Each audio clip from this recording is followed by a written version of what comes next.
প্রিয় শিক্ষার্থীবৃন্দ, আশা করি তোমরা সবাই ভালো আছো। তোমরা নিয়মিত অনলাইন ক্লাসে করছো। শহীদ স্মৃতি সরকারি কলেজ মুক্তাগাছা ময়মনসিংহের পক্ষ থেকে তোমাদের স্বাগতম। আমি জাহাঙ্গীর আলম, সহকারী অধ্যাপক, হিসাব বিজ্ঞান বিভাগ, শহীদ স্মৃতি সরকারি কলেজ মুক্তাগাছা ময়মনসিংহ। পাঠ পরিচিতি, শ্রেণী একাদশ, বিষয় হিসাব বিজ্ঞান, প্রথম পত্র। পাঠ ঘোষণা। আজকের পাঠের বিষয় নগদান বই ৩ গোরা।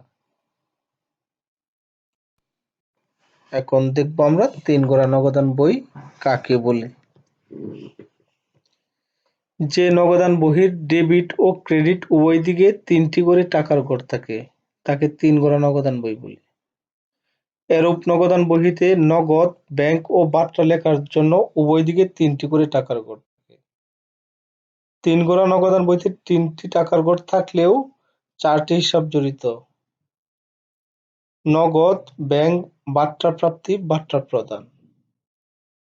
নগদ প্রাপ্তি ব্যাংকের মাধ্যমে প্রাপ্তি ও বাট্টা প্রদান নগদান বইয়ের ডেবিট পাশে বসে। অন্যদিকে নগদ প্রদান ব্যাংকের মাধ্যমে প্রদান ও বাট্টা প্রাপ্তি নগদান বইয়ের ক্রেডিট পাশে বসে। তাহলে বুঝতেই পারছো তোমরা, নগদান বইয়ে যে নগদান বইয়ে ৩টি করে টাকার গড় থাকে সেটাই হচ্ছে ৩ গোরা নগদান বই। এই গড়গুলো হচ্ছে নগদ, ব্যাংক, বাট্টা, ডেবিট পাশে বাট্টা প্রদান, ক্রেডিট পাশে নগদ, ব্যাংক, বাট্টা প্রাপ্তি। একটা ডাক। হাতে নগদ ৩০,০০০ টাকা ও ব্যাংক ব্যালেন্স ক্রেডিট ৯,০০০ টাকা। জানুয়ারি ৪, আমাদের স্বীকৃত একটি নোটের ৭,০০০ টাকা ব্যাংক কর্তৃক প্রদত্ত হলো। ৬ তারিখ, ব্যাংক হতে উত্তোলিত ৫০০ টাকা দিয়ে মালিকের জীবন বীমার প্রিমিয়াম প্রদান করা হলো। ৮ তারিখ, ইসলামের নিকট হতে পূর্বে প্রাপ্ত ৩,০০০ টাকার একটা নোট ৫% হারে ব্যাংকে বাট্টা করা হলো। ১০ তারিখ, সাদের পাওনা ৪,০০০ টাকা ৫% বাট্টায় চেকের মাধ্যমে পরিশোধ করা হলো। ১২ তারিখ, অফিসের প্রয়োজনে ব্যাংক হতে উত্তোলন ২,৫০০ টাকা। ১৫ তারিখ, ইসলামের বিলটি প্রত্যাখ্যাত হওয়ায় ব্যাংক ফেরত পাঠালো। ১৯ তারিখ, নগদ বিক্রয় ৮,০০০ টাকা বাদ বাট্টা ৪%। ২১ তারিখ, রুবেলের নিকট হতে ৪,০০০ টাকার পণ্য ৫% কারবারি বাট্টায় ক্রয় করা হলো। ২৪ তারিখ, পূর্বে অবলোপিত অনাদায়ী পাওনা ৮০০ টাকা আদায় করা হলো। ২৫ তারিখ, রুবেলের পাওনা ১০% বাট্টায় চেকের মাধ্যমে নিষ্পত্তি করা হলো। ২৯ তারিখ, ব্যাংক কর্তৃক ধার্যকৃত চার্জ ১৫০ টাকা ও মঞ্জুরিকৃত সুদ ১০০ টাকা। ৩০ তারিখ, রহিমের নিকট পাওনা ১০% বাট্টা বাদে ৯,০০০ টাকা পাওয়া গেল। ৩০ তারিখ, নগদ জের ৫,০০০ টাকা হাতে রেখে অবশিষ্ট টাকা ব্যাংকে জমা দেওয়া হলো। তাহলে এখানে লেনদেনগুলো দেওয়া আছে। এই লেনদেনগুলোর আলোকে আমরা ৩ গোরা নগদান বই প্রস্তুত করব। এখন দেখো ৩ গোরা নগদান বইয়ের ছক। এই যে হচ্ছে অঙ্কটা আমি করেছি।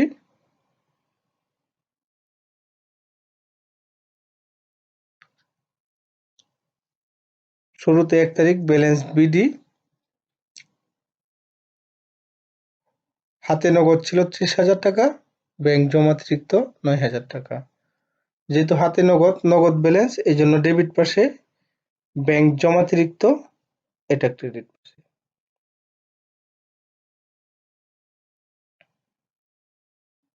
৳৩০,০০০।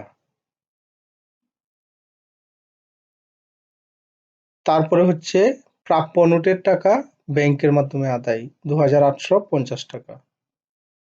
বিবরণের ঘরে প্রাপ্য নোট ব্যাংকের ঘরে ৳২,৮৫০।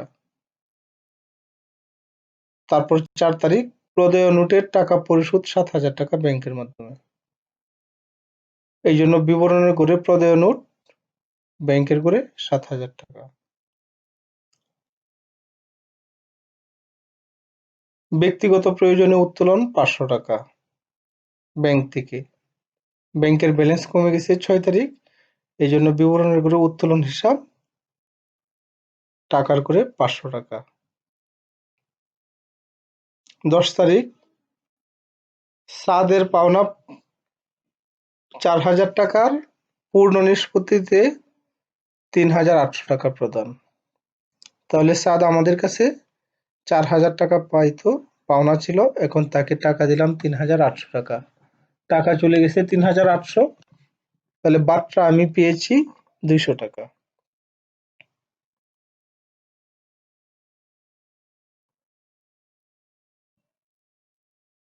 ১২ তারিখ ব্যাংক থেকে উত্তোলন কারবারের প্রয়োজনে ৳২,৫০০।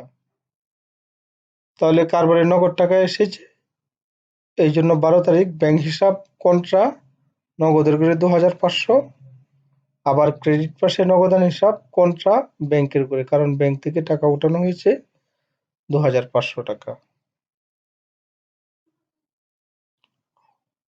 পরের লেনদেনটা হচ্ছে অনাদায়ী পাওনা আদায় ৳৮০০। নগদে আদায় হয়েছে, এই জন্য নগদের করে ৳৮০০।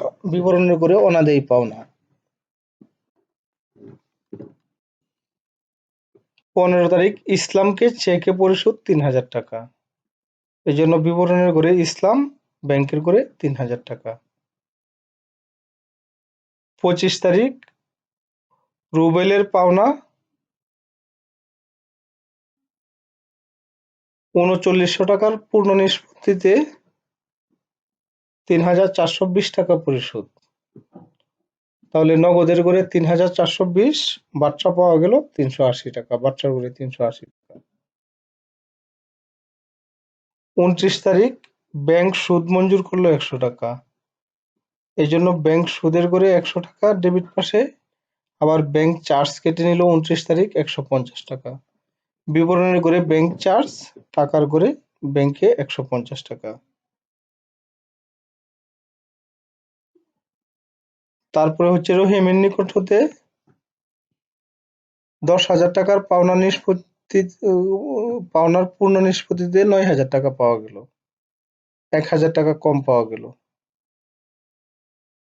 এই জন্য বিবরণের ঘরে রহিম হিসাব নগদের ঘরে ৯,০০০, বাট্রার ঘরে ১,০০০। নগদ উদ্বৃত্তের টাকা ব্যাংকে জমা দেওয়া হলো, এই জন্য নগদটা আগে আমি করে ফেলবো। নগদের যোগফল ৪৯,৯৮০, ডেবিট পাশেও লিখলাম, ক্রেডিট পাশেও লিখলাম। নগদের সবসময় ডেবিট পাশ বড় হবে, কারণ নগদ প্রাপ্তির চেয়ে প্রদান বেশি হতে পারে না। তাহলে ক্রেডিট পাশ কম পড়লে কত? নগদে হলো ৪১,৫৬০, তাহলে এটা আমি ব্যাংকে জমা দিয়ে দিলাম। তারপরে ব্যাংক, এটাও আমি সিডিবিডি করলাম, বাট্রার ঘরের টাকাটা দুই পাশেই বাট্রা প্রদান বাট্রা প্রাপ্তি দুইটাই যোগ করে দেখালাম। এভাবে আমি ৩ গড়া নগদান বই তৈরি করব।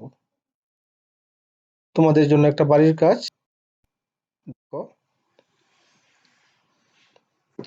লেনদেন সমূহ হতে জনাব রাশেদের জন্য প্রয়োজনীয় কলাম বিশিষ্ট একটি নগদান বই প্রস্তুত করো। প্রয়োজনীয় কলাম বলেছি, তোমরা এক্ষেত্রে খেয়াল করবে এটা ২ গড়া না ৩ গড়া। বাট্রার টাকা অনেক সময় পরিষ্কারভাবে উল্লেখ থাকে না, ইনডাইরেক্টলি বলা হয়। 2012 ফেব্রুয়ারি 1 প্রারম্ভিক নগদ তহবিল 25,000 টাকা এবং ব্যাংক জমাতিরিক্ত 8,000 টাকা। ফেব্রুয়ারি 3 ব্যাংক জমাতিরিক্তের অর্ধেক টাকা পরিশোধ করা হলো।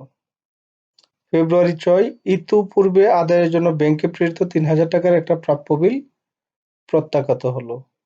ফেব্রুয়ারি 9 পণ্য বিক্রি করে নগদ 3,000 টাকা এবং 5,000 টাকার চেক পেয়ে সমুদয় টাকার সাথে সাথে ব্যাংকে জমা দেওয়া হলো।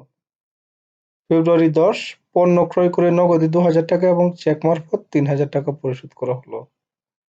ফেব্রুয়ারি 11 আসাদের নিকট হতে 2,100 টাকার পূর্ণ নিষ্পত্তিতে 1,900 টাকার চেক পেয়ে তা আজমের 2,000 টাকা পূর্ণ নিষ্পত্তিতে প্রদান করা হলো। ফেব্রুয়ারি 11 তারিখ আরো একটা লেনদেন আছে। 5,000 টাকার একটা প্রাপ্য বিল 4,900 টাকায় বাট্রাকরণ করা হলো। ফেব্রুয়ারি 27 তারিখ 11 তারিখের বাট্রাকৃত বিলটি প্রত্যাগত হলো। ফেব্রুয়ারি 28 তারিখ ব্যাংক সুদ বাবদ 100 টাকা এবং ব্যাংক চার্জ 50 টাকা ধার্য করেছে। 28 তারিখ সমাপনী ব্যাংক উদ্বৃত্ত 3,000 টাকা সংরক্ষণ করতে প্রয়োজনীয় সমন্বয় সাধন করো। অর্থাৎ সমাপনী হাতে নগদ 3,000 টাকা রাখবা, তার বেশি যেটা হবে সেটা ব্যাংকে জমা দিয়ে দিবা। তাহলে এখানে তোমাদের 10টা লেনদেন দিলাম। 10টা লেনদেনের আলোকে তোমরা একটা প্রয়োজনীয় কলাম বিশিষ্ট নগদান বই প্রস্তুত করবা। প্রয়োজনীয় কলাম বিশিষ্ট 1 গড়া নগদান বই আছে, 2 গড়া আছে, 3 গড়া আছে। তোমরা এটা খেয়াল করবা কয় গড়া চেয়েছি। আশা করি তোমরা অঙ্কটা করবা। সবাই ভালো থেকো, গড়ে থাকো। সবাইকে ধন্যবাদ।